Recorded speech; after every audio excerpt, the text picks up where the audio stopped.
All right, our big story that we're tracking right now, it is what's happening in Pakistan right now. And several reasons why what's happening right now in Pakistan is a cause of worry to India. Firstly, what has happened in the last couple of days is there have been recent instances of bombings that have taken place in Pakistan. Parts of Khyber Pakhtunkhwa where there's been very serious cases of Shia versus Sunni conflicts that have also happened due to the bombings that have taken place. Over 40 people have died so far. That area continues to remain tense. So there's Khyber Pakhtunkhwa that is tense, Balochistan that continues to remain on the boil as far as Pakistan is concerned. On top of that, there is fresh updates coming in. The jailed former Prime Minister Imran Khan's party, that is Pakistan Tehreek-i-Insaf, has once again resumed its march towards Islamabad on Monday. There was an overnight stop on the way amidst very stiff resistance that had been put up by the authorities to foil any attempts to enter the capital. In fact, the entire capital, entire Islamabad area was under lockdown due to unprecedented security measures. Why? Because the deep state, the establishment, is taking on the 72-year-old jailed former Prime Minister, who in fact issued a final call on the 13th of November for nationwide protests to take place on the 24th, that is today, yesterday in fact, denouncing what he termed as a stolen mandate. There are essentially three key demands that Imran Khan has, and that's exactly what we're going to talk about, and why those demands are unlikely to be met, why the situation is likely to intensify and create a bigger security issue as far as India and the region is concerned. Three key demands of Imran Khan. First, he says that the mandate is stolen.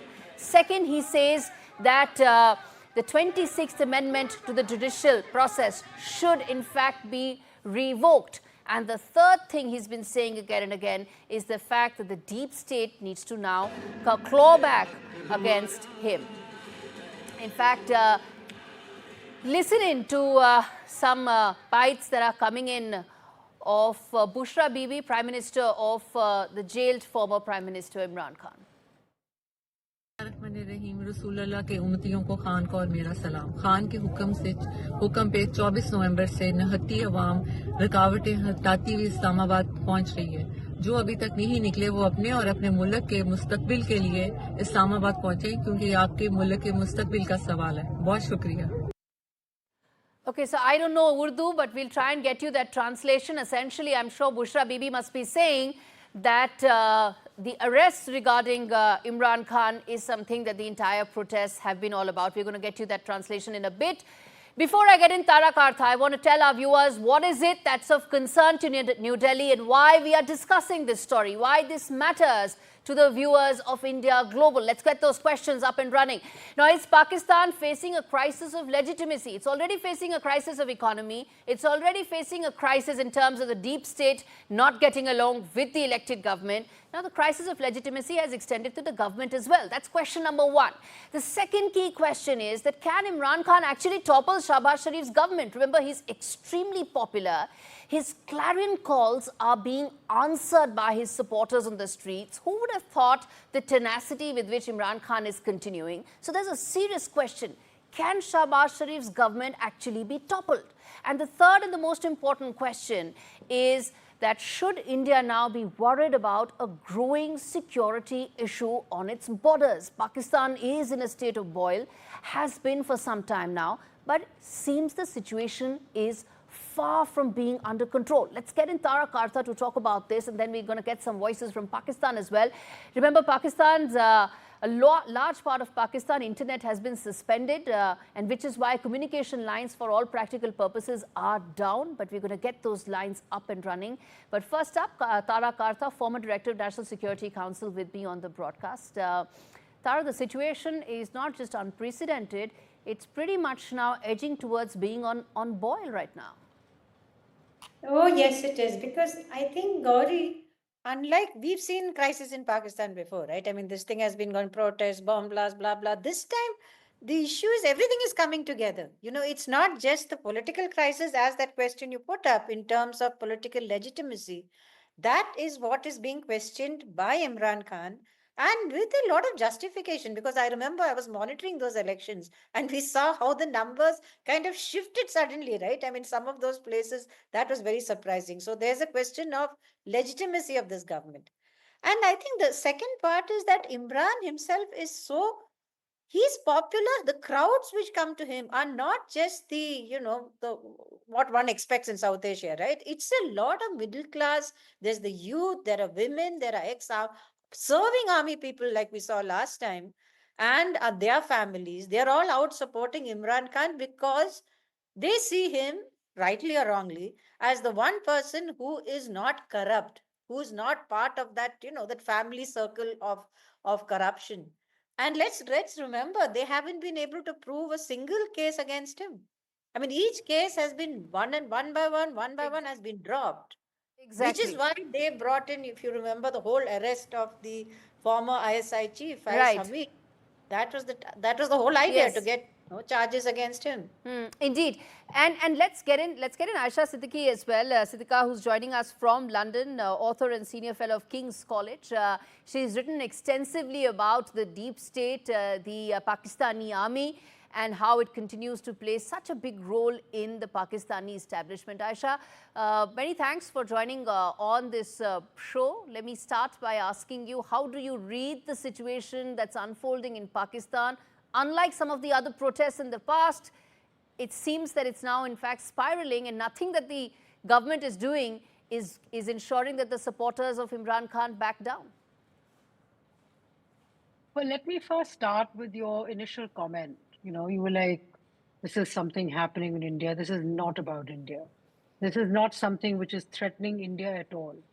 This is about a political instability. In fact, No, I didn't use the word threatening. I said no, worrisome security concerns on our border. But yeah, well, go ahead. Yeah. well, but it's not a security concern on your border. The thing is, this is domestic issue with Pakistan, deeply domestic, firstly. And, not everything is linked with India. Secondly, it's important to know that, I mean, despite that I'm not personally a supporter of either PTI or Imran Khan, I think this is, in a way, a reflection of people's resilience. I mean, how do you count, for example, resilience? Here are people, right or wrong, we may not approve of Imran Khan, like his ideology, like his politics. The fact is, here are his supporters who are saying, we're tired of traditional politics. We're tired of how the military establishment manipulates Pakistan's politics. And we want to regain a foothold by bringing this man whom they believe is going to change Pakistan's future. Uh, interestingly, there is a solid corruption charge against Imran Khan, which somehow they've not been able to kind of prove as yet. This is the case relating to Malik Riaz, the real estate property, tycoon right now in Dubai. And Imran Khan and his government released 192 million pounds, uh, which were supposed to be, which were caught in money laundering, Right. and through a deal done by Imran Khan government, and in return for which he got a land. Now there's a solid case, but I don't know why. Partly up until now, what had happened was that the judiciary was, divided. Some of the judiciary, higher judiciary, was supporting Imran Khan. Yes. 26th Amendment was carried out just for that, to kind of reverse Yes. that. But the fact of the matter is, people, PTI supporters inside Pakistan are protesting. People outside are protesting. Yes. I mean, yesterday in London, where I am, over 2,000 people got in front of Downing Street. In fact, this is there a were question. bigger marches in Italy. In fact, this is exactly what I want to ask you, which is that he seems to be extremely popular despite very serious charges against him. Despite being in jail, his clarion calls are being answered. It sort of seems that the establishment or the present government doesn't have answers to his popularity, and the crisis of legitimacy that the Shahbaz Sharif government faces just become that much more acute. No, there you are right.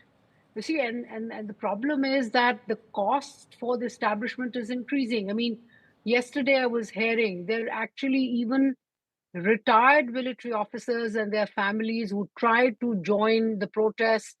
Some of them have been arrested. Nobody knows where they are. They are being, moved from one police station to the other. Nobody can access those families. Overnight, the capital city was, the hostels were evacuated, closed down. Students were put on the streets, nowhere to go home. Main highways in Punjab were shut down. Main highways connecting Khyber Pakhtunkhwa and Islamabad were shut down. I mean, it's like the country is under siege, but not from outside, but from within. And which basically means the cost is rising. But so far, it seems that the military establishment is ready to clamp down. It says, this is a cost that I can bear as long as I can keep the situation in control, keep things going. I mean, their estimates are that in 2-3 days, this will all get washed over until a new announcement is made.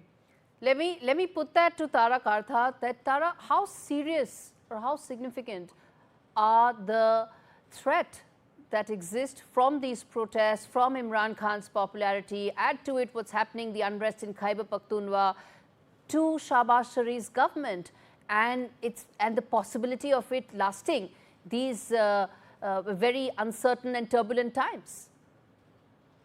I think, looking at the visuals that you're showing right now, this is massive. I have never seen anything like this in this country, this level of protest. And like Aisha said correctly, and I had mentioned earlier, this is a level of support for him which is among the middle class also. Is the educated people who are educated, the people from, the upper classes of society. They're not going to give up so easily. And they're taking it to the media, they're taking it outside the country. And I think, it's Bushra Bibi says, she says, we are not leaving until Imran Khan is released. That was her last statement. And if that is the case, if they're going to sit down there, it is serious. But, protests, however large, after a while they tend to peter off, but then the thing is whether can the government sit down and face this for, say, a week, 10 days? I don't know, because PTI is the master of protests. Imran Khan has shown his ability to launch protests, ironically, with the help of the army earlier against Nawaz Sharif. We've had these massive protests. So let's see how this goes. And meanwhile, it's basically the soldiers who are getting targeted. In Balochistan, it was a group of soldiers. In Bannu, it was a group of soldiers on a suicide attack. So this is overall an attack on one of the most important state institutions, which is the army. After the 26th constitutional amendment, it is now the army which is in power. Forget Shahbaz Sharif. The army's got everything under it, and everybody knows it. So Indeed. It's a loss of face for the army, a terrible loss of face if these people do not go away after a while. If they keep getting some more support, then I honestly don't know what's going to happen. Aisha, how do you read this going forward from here on? There have been clarion calls, they're being answered. There's unrest that's in fact amplified in parts of Khyber Pakhtunkhwa, further pointing out Shahbaz Sharif government's inability to keep the country together. Where do you see this going from here on? See, firstly, Khyber Pakhtunkhwa is governed by a PTI government. Yeah. So it's a provincial government ruled by the PTI, which is in conflict with the federal government, which is Shahbaz Sharif, right? And some of the resources the federal government gives to Khyber Pakhtunkhwa, and you talk to the Pakhtuns and they fear that Ali Amin Gandapur, he plays on two sides. The chief minister of Khyber Pakhtunkhwa, on the one side, of course, there is the party which he has to stand by, but on the other, he also needs to talk to the establishment. He keeps talking to the establishment, and there are several reasons, instances where they've had a discussion, where they have a dialogue. So right now, this is a problematic period, and what they feel that, the establishment feels that this is momentary and this will pass. Let me also point out very quickly and relate to what Tara was saying. The crisis in Yes. Balochistan or the crisis in KP has got nothing to do with this crisis. I mean, they're disconnected. I mean, Okay. the army may have a poor Yes. face in Balochistan and other parts for not fighting the TTP, all of that. That's a separate matter. Right. This is very deeply political. This is deeply And the political problem is that and political. has huge And ramifications. Let me quickly get in a voice from Pakistan, from Islamabad. In fact, Mehr Tarar joins me on a phone line because, as I said, internet is completely down and communication lines are also impacted significantly. Mehr, talk to us about the situation on ground, what's happening, how significant is this protest and the standoff between PTI and the government? I'm not in Islamabad, I'm in Gohar, but I'm in Islam the same Okay. thing. Everything, most other than the protest is primarily either from Tehreek-i-Insaf or Punjabi people traveling to Islamabad are mostly from Lahore or cities around Lahore. The thing is, you can't call it a standoff. It's not a standoff. It's basically within the Pakistanis against the current government. It's not just about Imran Khan's incarceration anymore. It's not even about the crackdown on PTI supporters and PTI activists and leaders and the rape on their houses. You see, anybody who, for instance, if somebody announces that they are going to protest against peacefully protest against what is happening in Pakistan, so there's a crackdown. They would raid that person's house to try. If a protest is announced, they go into parliamentarians' houses. They try to when they try to arrest them, they break things in the house. They beat up people, family members. They were like females, wives, mothers, staff members, children, teenagers. So it's a chaos. It has always been bad in Pakistan for the opposition parties, but right now it's more than a standoff. The major problem right now, not right now, since January 2024, is the result of the election, because it's not what PTI is saying, or regional observers, international observers, even PTI distracting, people who don't like PTI at all and who hate Imran Khan with passion and impartial observers. Everybody said, other than of course these parties, they are all. I was talking to somebody who's known for her criticism of Imran Khan, a famous person in Pakistan. She said she tweeted right after the election that Imran Khan's party had won the election. So let them form the government. That is the principal problem. It's beyond Imran Khan's incarceration and what is happening in Pakistan. So the result, it's called the Form 47 government in Pakistan. This government in the center and in Punjab did not win the election. They did not have the mandate, and they are the ones who are deciding who gets to speak, who gets to protest. Because if you look at Pakistan's history, no prime minister has ever been able to finish their term in government. Yes. The problem is they all wanted the protest. They all wanted to react. Absolutely. They kept asking for years, The problem is they have been stunned at supporting the elections, because most of the principal, most of the important leaders are either in jail. Some of them were forced to leave the party. Some of them are in hiding. Absolutely. So you need to understand that this protest is not being led by Imran Khan or Shah. Okay, so that's essentially what the fundamental issue is, which is how people think. As Mehr was saying, people are saying it's not just about a standoff, it's about a stolen mandate from the people as far as that election in February this year that took place that got Shahbaz Sharif. On that note, thank you so much, Aisha Siddiqi, as well as Tara Kartha. In fact, it was an all-women's panel. Thank you so much for joining me on this edition of India Global.